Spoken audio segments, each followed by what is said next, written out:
Abi 3 tane var.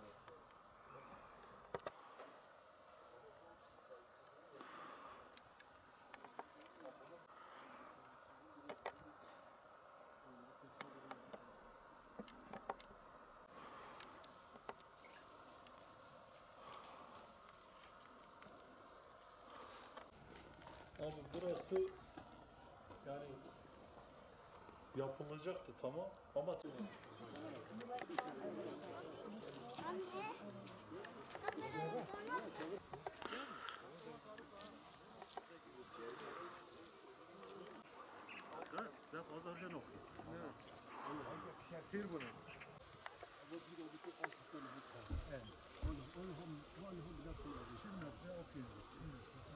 bugün Bitlis'in Tatvan ilçesinde Nemrut Kalderası'nın içindeyiz.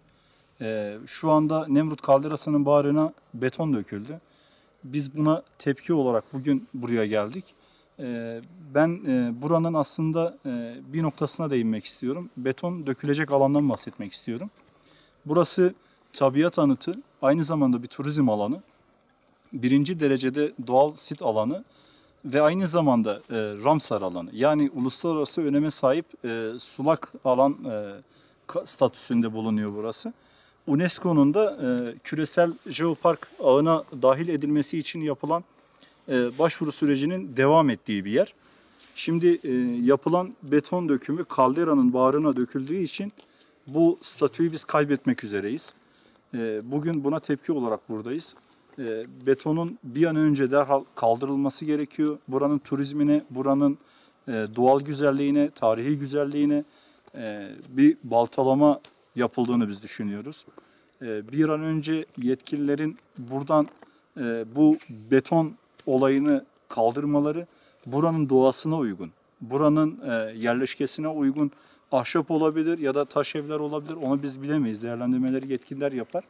Ama bu kesinlikle buraya yapılmaması lazım.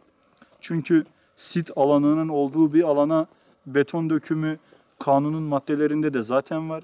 Yasak. Bunun bir an önce buradan kaldırılması gerekiyor. Buradan Bitlis'teki halka, Van halkına, Tatvan halkına da sesleniyorum. Bizim bir tane Nemrut kalderamız var, bir tane değerimiz var. Bu yere sahip çıkalım. Bugün Nemrut Kalderası'ndayız. Nemrut Kalderası yani bilinen ismi yeryüzü cenneti. Buraya defalarca birçok etkinlik yapıp turizme kazandırmak için çalışmalar yürüttük. Nemrut Kalderası Avrupa Seçkin Destinasyonlar yani EDEN kapsamında, projesi kapsamında mükemmelliyet ödülü almış bir konuma sahip. Bu özel bir yere sahip aslında. Bu birçok kişinin de bildiği üzere Nemrut Kalderası üzerinde gölleri olan, güzellikleri olan doğal yaşam alanıdır. Şu an burada betonarme inşaat yapıları yapılıyor. Yani buna kesinlikle karşıyız. Şu an Ilıgöl arkamızda bulunuyor. Ilıgöl'de beton dökülerek tuhaf alanlar yapılmış. Bunlara ihtiyacımız bulunmuyor aslında. Ve değişik yapılar yapılıyor. Betonarmeden yapılan her türlü faaliyete karşıyız. Çünkü birinci dereceden sit alanı milli park olduğu için kanuna göre beton dökülemez.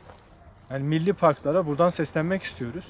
Milli Parklar Genel Müdürlüğü veya Başkanlığı'na bu süreç boyunca bu adımdan geri adım atarak bu hatanın düzeltilmesi yönündedir. Daha önce valilik kanalında düzeltilen ve soruşturma başlatılan alana tekrar betonarmeyi kabul etmiyoruz. Van Gölü aktivistleri olarak bu projenin arkasında olacağız. Böyle bir yapılaşmaya karşıyız.